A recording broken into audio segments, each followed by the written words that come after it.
Okay, तो आज जो है हम कॉम्बिनेशन ऑफ रेजिस्टेंस बहुत इंपॉर्टेंट टॉपिक है, इसके बारे में डिस्कस करेंगे। कॉम्बिनेशन ऑफ रेजिस्टेंस में पहला होता है अपना सीरीज कॉम्बिनेशन। सीरीज कॉम्बिनेशन क्या होता है? जैसे अगर किसी रेजिस्टेंस का फर्स्ट टर्मिनल बैटरी से जुड़ा हुआ, ठीक है, और इसका दूसरा टर्मिनल दूसरे वाले के पहले टर्मिनल से, इसलिए दो रेजिस्टेंस है। इसका पहला टर्मिनल किसी का बैटरी की प्लस प्लेट और इसका सेकेंड वाला इसके फर्स्ट प्लस, ऐसे सेकेंड रेजिस्टेंस का दूसरा वाला तीसरे के फर्स्ट प्लस जुड़ा। तो इस टाइप कॉम्बिनेशन को क्या बोलते हैं हम? सीरीज कॉम्बिनेशन, या इसको हम बोलते हैं end to end connection. Series combination ध्यान रखिए क्या होता है आपका? End to end connection, end to end connection. जब इन से इन जुड़े हों तो सीरीज कनेक्शन क्या होता है? वैसे रेजिस्टेंस R1 है या R2 है और R2 है, ठीक है। यहाँ से 3 वोल्ट की बैटरी लगाएंगे, ये करंट आई सप्लाई करेगा। तो चूंकि सीरीज में है तो सब में करंट होती है सेम होती है।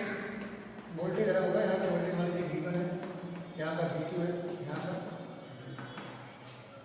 तो याद रखिए सब लोग, सीरीज में चूंकि रास्ते एक है, अगर करंट यहाँ से आएगी तो कहीं इसका पाथ सेम नहीं होगा, इसलिए करंट क्या होगी? सेम फ्लो करेगी। तो सीरीज में करंट क्या होती है?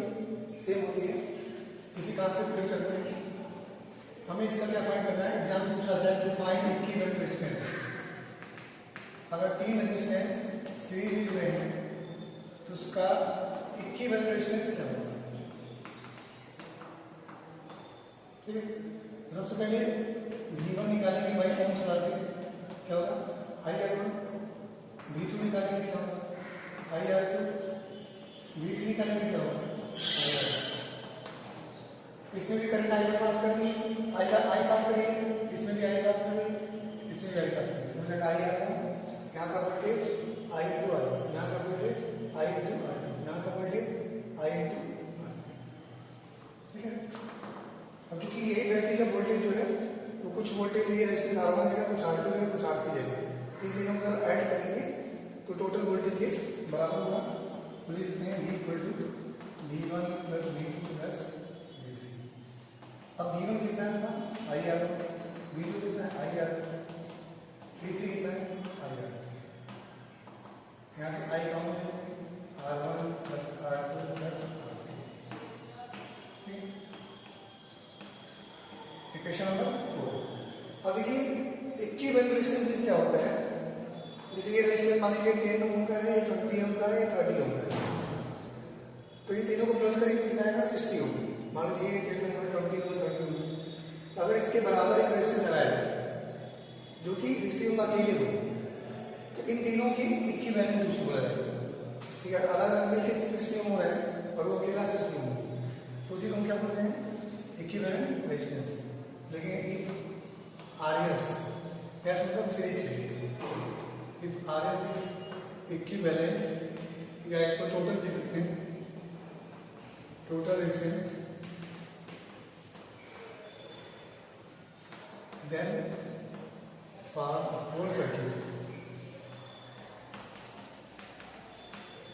पूरे सर्किट के लिए वोल्टेज कितना है? V। पूरे सर्किट के लिए करंट कितनी है? I। पूरे सर्किट में रेजिस्टेंस कितना है? RS। तो V equal to I to RS, equation number 5। अब फ्रॉम इक्वेशन 4 और 5 क्या करते हैं? कंपेयर करते हैं। कंपेयर इक्वेशन 4 एंड 5, तो क्या हो जाएगा आपका? जब लेफ्ट हैंड साइड इक्वल दोनों वोल्टेज दिखाएंगे तो right equal I into RS बराबर I R1 plus R2 plus R3। ये हो जाएगा कैंसिल। ये आपका इक्विवेलेंट रेजिस्टेंस का फार्मूला आ गया। RS बराबर R1 plus R2 plus R3। अगर 2 रेजिस्टेंस जुड़े होते हैं हमें तो होता है R1 प्लस R2। अगर 4 जुड़े होते हैं तो R4, ऐसे M1 बढ़ता रहता है। तो इस तरीके से सीरीज में अगर रेजिस्टेंस जुड़े हैं तो उनकी वैल्यू कहते हैं ज़्यादा आती है। जैसे अगर मान लीजिए एक 10 ओम है, 20 है, 30 है, तो टोटल रेजिस्टेंस कितना मिलेगा सर्किट में? 60 ओम मिलेगा, ठीक है। अब सीरीज कॉम्बिनेशन में देखा होगा, जैसे सीरीज कॉम्बिनेशन से झालक देखते हैं, वहाँ पे देखिए तो सभी जो बल्ब होते हैं वो किसमें ऐड होते हैं, सीरीज में, क्योंकि सब में करंट सेम रहती है। ऐसा ऐसा हो गया, यहाँ पे एक बल्ब है, ऐसे दूसरा बल्ब यहाँ पर है, तीसरा बल्ब यहाँ पर है, ये कौन सा कनेक्शन हुआ, सीरीज कनेक्शन। इसमें करंट आपकी सेम फ्लो करती है, पर इसमें एक ड्रॉबैक ये है, मान लीजिए यहाँ पर कुछ फॉल्ट आ गया, ठीक है, यहाँ पे वायर ब्रेक हो गया, कुछ फॉल्ट आ गया, तो करंट आपके पास नहीं करेगी, जिससे ये दोनों बल्ब ग्लो नहीं करेगी। ये इसका ड्रॉबैक है सीरीज कनेक्शन का। ठीक, और दूसरा पढ़ेंगे यहाँ पहला कॉम्बिनेशन। सीरीज कनेक्शन हो गया, पहला कनेक्शन क्या होता है इसको समझेंगे। सेकेंड पढ़ेंगे पहला कॉम्बिनेशन। पहला कॉम्बिनेशन क्या होता है,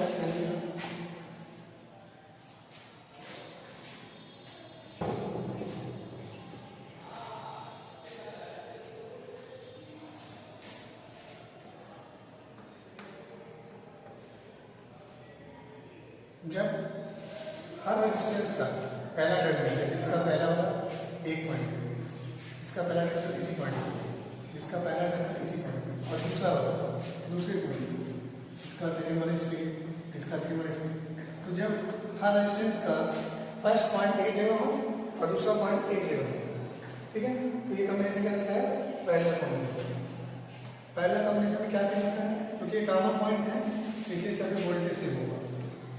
रेजिस्टेंस R1 है, या R2 है, या R3 है, तो वोल्टेज सब पे भी रिएक्ट करेगा। इसमें अलग क्या होगा, इसमें मान लीजिए पहले सेकंड में आई जाइए, इसमें जाइए I1, इसमें I2, इसमें I3, क्योंकि रास्ते सब क्या हो गए, तीन ब्रांच हो गए, तो I1 I2 I3, फिर यहाँ I1 आएगा, I2 आएगा, I3, हमने लिखा हो जाएगा, ठीक है। तो पहले में सबको ध्यान रखना है कैसे होता है, वोल्टेज इस पे भी रिएक्ट करेगा, इस पे भी रिएक्ट करेगा। ऐसी 120 वोल्ट की बैटरी है, तो सब पे 120 वोल्ट 120 वोल्ट 120 वोल्ट है। अब इसका भी इक्विवेलेंट से बनाया करना है, आई वन का लिखेंगे डी बाई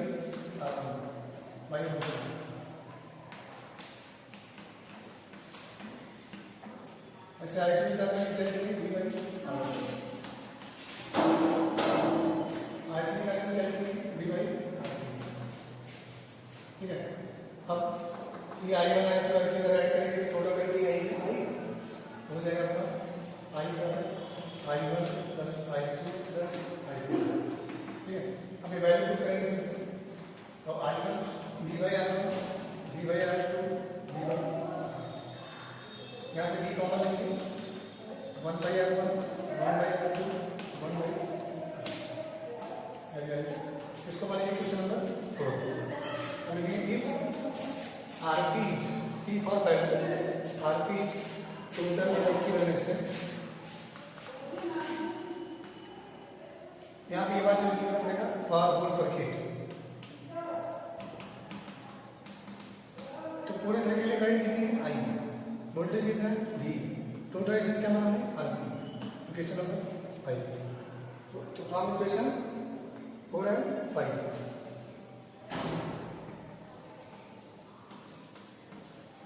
तो हो जाएगा आपका राइट साइड में इक्वल वाले इक्वल दोनों में आई है, यहाँ भी आई है, यहाँ भी आई है, ये साइड का ये साइड हो जाएगा b by R B common है, तो मतलब R1 1 by R2 1 by R3, B से भी कैंसिल, तो बन गया फॉर्मूला पहले का 1 अपन R3 करेंगे 1 अपन R1 प्लस 1 अपन R2 प्लस 1 अपन R3। अगर दो रेजिस्टेंस है होंगे सिर्फ R1 R2, तो 1 अपन R1 प्लस 1 अपन R2, ऐसे एंड्स वाले बढ़ता जाएगा। ठीक है आपका पैरेलल कॉम्बिनेशन। अब हम देखते हैं क्वेश्चन इस पे कुछ।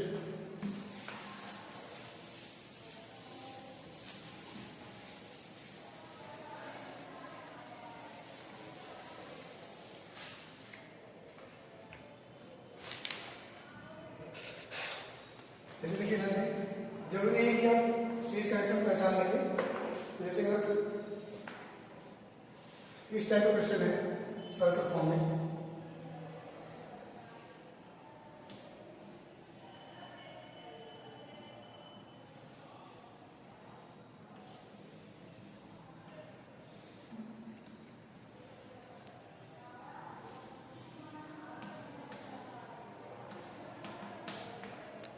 इस टाइप का क्वेश्चन, ठीक है। और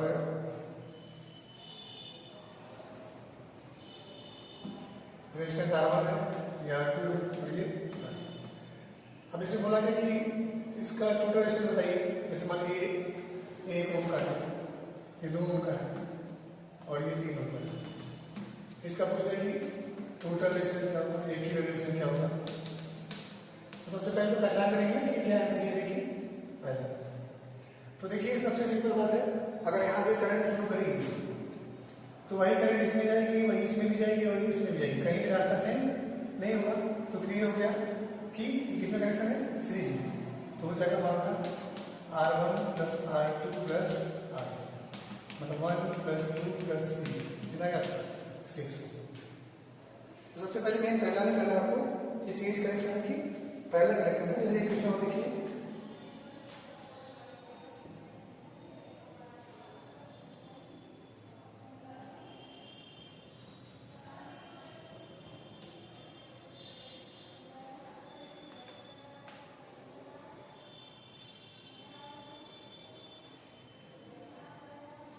ये बैटरी का प्लास्टर चल रही है, ये जो, और यहाँ R1 R2 R3 R4, ठीक है। अब इसमें आपको निकालना टोटल रेजिस्टेंस।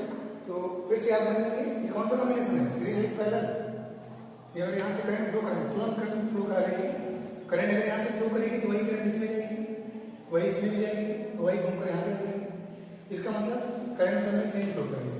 इसका मतलब कौन सा कनेक्शन है, सीरीज। तो सबसे पहले पहचानना जरूरी है कि सीरीज कनेक्शन की पैरेलल। इसके बाद तो आप सब ऐड कर देंगे, एक बार आपको टोटल रेजिस्टेंस मिल जाएगा। तो ये हमारे कुछ क्वेश्चन बताएं अलग से जो कि एनसीईआरटी है, इसके पास है। या आपको पहचानने के लिए यहाँ से आप समझ गए होंगे कि सीरीज कनेक्शन की पहचान तरीका क्या है। अगर करंट सब में सेम फ्लो करेंगे, रास्ता एक ही है, कौन सा कनेक्शन होगा, सीरीज कनेक्शन।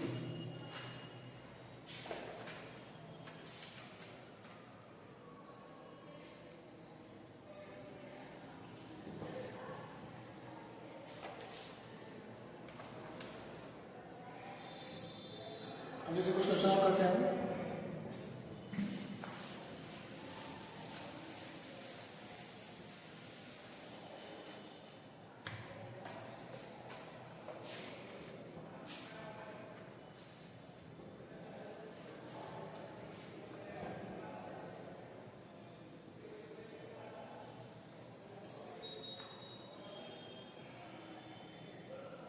या पहले हम पढ़ लेते हैं, कुछ करेंगे आगे टॉपिक पढ़ते हैं। Joules law of heating, joules law of heating, ठीक है। जो साइंटिस्ट है उन्होंने क्या बताया, लॉ ऑफ हीटिंग क्या बताया। जैसे कोई मेटल वायर है, तो मेटल वायर है उसके पास कुछ रेजिस्टेंस होगा। अब इस पर करंट जब फ्लो करेगी कि वायर हीट होगा, हीट होगा। तो जो इलेक्ट्रिकल एनर्जी है, कौन सी एनर्जी है मेरे, जो बैटरी जो इलेक्ट्रिकल एनर्जी कन्वर्ट किसमें होगी, आपकी हीट एनर्जी। क्योंकि रेजिस्टेंस लगा है तो उसका अपोज करेगा तो किसमें कन्वर्ट होगा, हीट फॉर्म में। तो जब किसी कंडक्टर में आई करंट फ्लो करती है तो वहां पर कितनी हीट प्रोड्यूस होती है, H बराबर I स्क्वायर RT। ये हीट निकालने का फॉर्मूला है और ये इसी को जूल्स लॉ ऑफ हीटिंग, ठीक है। अब ये कैसे डिराइव हुआ है, जैसे मान लीजिए हम जानते हैं G इक्वल टू क्या होता है, W/Q। तो W बराबर क्या हो जाएगा आपका, V इंटू Q, और Q बराबर क्या होता है, IT, ठीक है। V equal to W/Q potential होता है, तो पोटेंशियल और W कितना होगा, VQ होगा, ऐसे करेंगे। और Q बराबर क्या होता है, IT, और V बराबर क्या होता है, IR बाय ओम्स लॉ। हो जाएगा IR into IT, this means I square RT। और जो वर्क करेंगे, जो बैटरी वर्क करेंगे, इसको फ्लो कराने में, चार्ज को फ्लो कराने में, वही वर्क क्या होती है आपकी, हीट की कन्वर्ट हो जाएगी। क्या हो जाएगा, H बराबर I स्क्वायर। ये फॉर्मूला डिराइव है और इसी को क्या बोलते हैं, जूल्स लॉ ऑफ हीटिंग।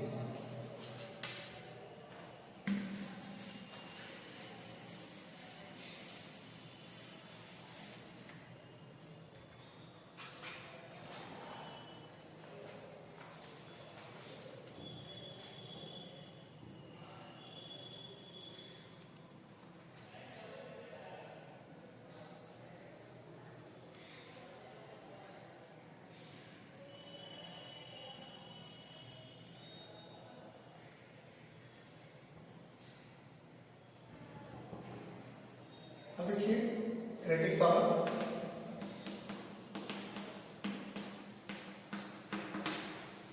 तो इलेक्ट्रिक पावर होता क्या है, जैसे हम जानते हैं rate of moving work is power, तो जब इलेक्ट्रिक अप्लायंस कोई वर्क करेगा, ठीक है, या इसको हम सिंपल लिखेंगे the rate at which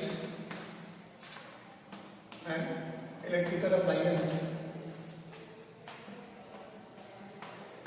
electrical appliance जैसे रेडियो, टीवी, फ्रिज, ये सब, तो the rate at which electrical appliance consume energy, कितने समय में कितनी एनर्जी को दे रहा है, that's called power, it's called electric power,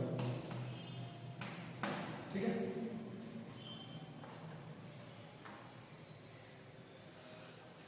अब जैसे बताया कि V equal to W by Q, W बराबर V इंटू क्यू और Q बराबर क्या होता है I इंटू T होता है ना, तो फार्मूला में डिराइव करना उसका डेरिवेशन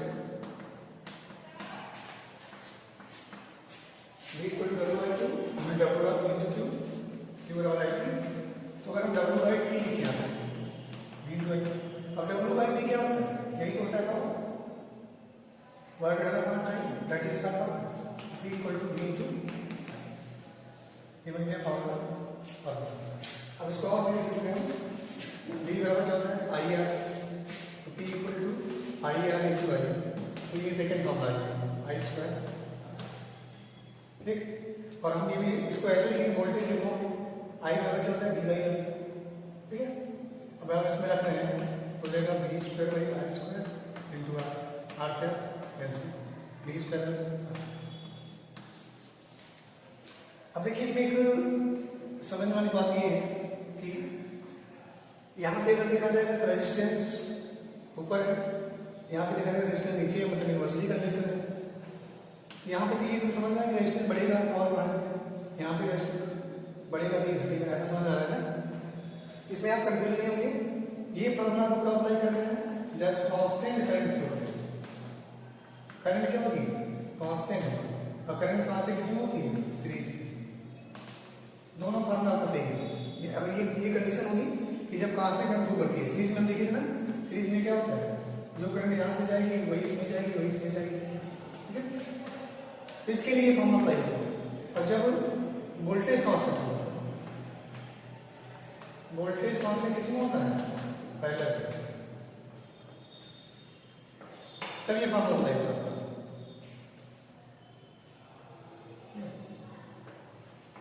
पहले मैंने आपको फॉर्मूला अप्लाई करेंगे V स्क्वायर बाई आर, अब वो अप्लाई कैसे करेंगे, सीरीज अप्लाई करेंगे। जब करंट कांस्टेंट होगी ये इसके स्टैटिक बनना होगा, जब वोल्टेज कांस्टेंट होगा ये इसके इनवर्सली होगा। तो ये दोनों फॉर्मूला आपका राइट है, दोनों फॉर्मूला को समझना होगा कि जब कांस्टेंट करंट होगी ये होगा, जब कांस्टेंट वोल्टेज होगा ये होगा, ठीक है। पावर का फॉर्मूला का कितना हो गया, V इंटू आई हो गया, आई स्क्वायर हो गया V स्क्वायर बाई आर। ये वोल्टेज जब दिया रहेगा रेजिस्टेंस दिए रहेंगे, जब करंट रेजिस्टेंस दिए रहेंगे, और जब वोल्टेज और करंट दिए रहेंगे।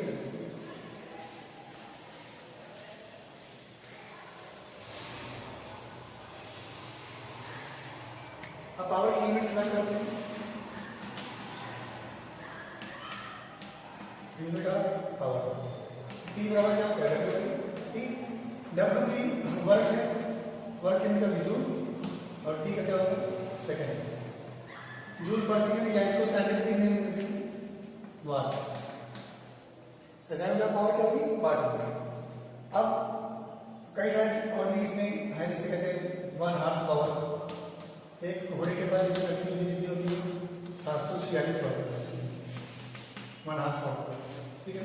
1 मेगावाट होता है, ये सब फिगर जो है 10.6 वाट होता है, ठीक है।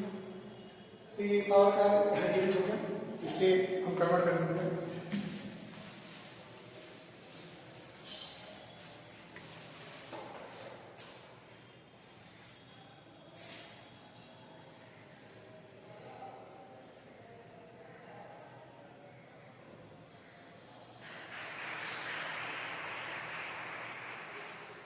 अब हम इलेक्ट्रिकल एनर्जी की बात करें, जैसे इलेक्ट्रिकल एनर्जी,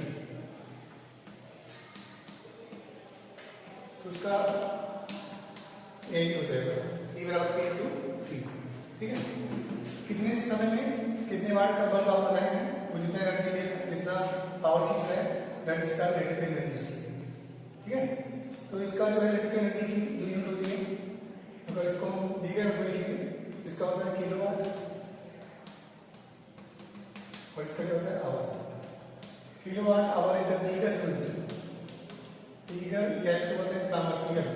जो हम लोग घर पे मीटर यूज करते हैं, जो आपका बिजली का बिल आता है वो कमर्शियल डीसी मीटर है। तो सिंपली इसको यूनिट भी कहते हैं, यूनिट।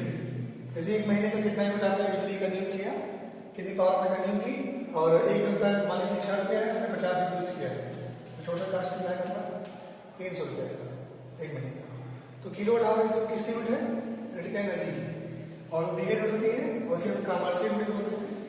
एक किलोवाट आवर को डिफाइन करना क्या होगा? जैसे कोई इलेक्ट्रिकल अप्लायंस, कोई इलेक्ट्रिकल अप्लायंस 1 घंटे में अगर 1 किलोवाट पावर कंज्यूम कर रहा है, अगर कोई इलेक्ट्रिकल अप्लायंस मान लीजिए फ्रिज हो गया, कूलर हो, कुछ भी 1 घंटे में 1 किलोवाट पावर ले रहा है, तो उसकी इलेक्ट्रिकल एनर्जी कितनी होगी? 1 किलोवाट आवर। तो हम कर देंगे उसकी इलेक्ट्रिकल एनर्जी कितनी करनी पड़ेगा? 1 किलोवाट आवर। अब एक डेरिवेशन पूछता है आपको, किलोवाट आवर जूल रिलेशन।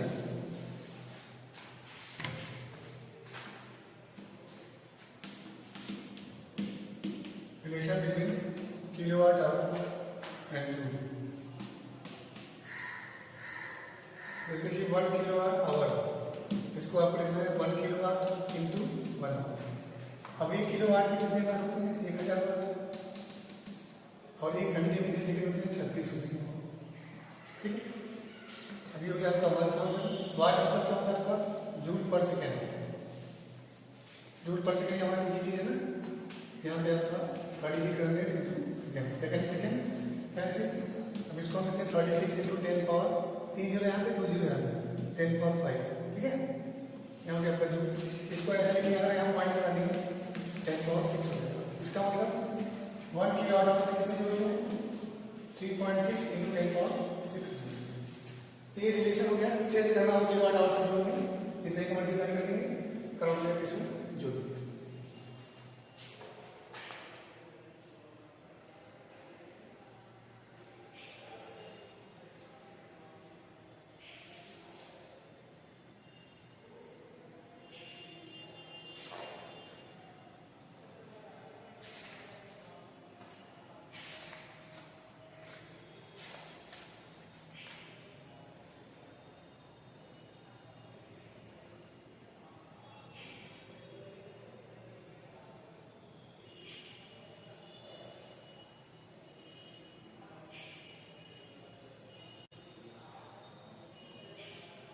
अब देखिए हम और क्वेश्चन करते हैं कुछ।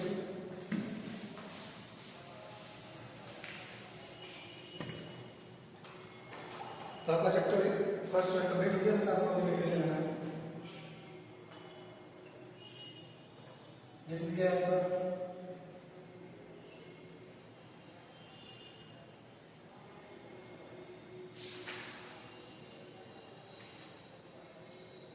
एक बार दिया आपका क्वेश्चन है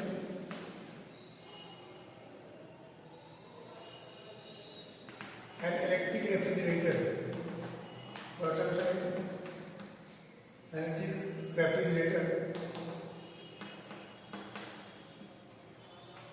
rated 400 watt ऑपरेटेड, इसको ऑपरेट किया गया, यूज किया गया, ऑपरेटेड 8 आवर पर डे। एक दिन में इसको 8 घंटे यूज किया गया, 8 hour per day. What is the cost of energy? पूछा है कॉस्ट बताइए, what is cost of energy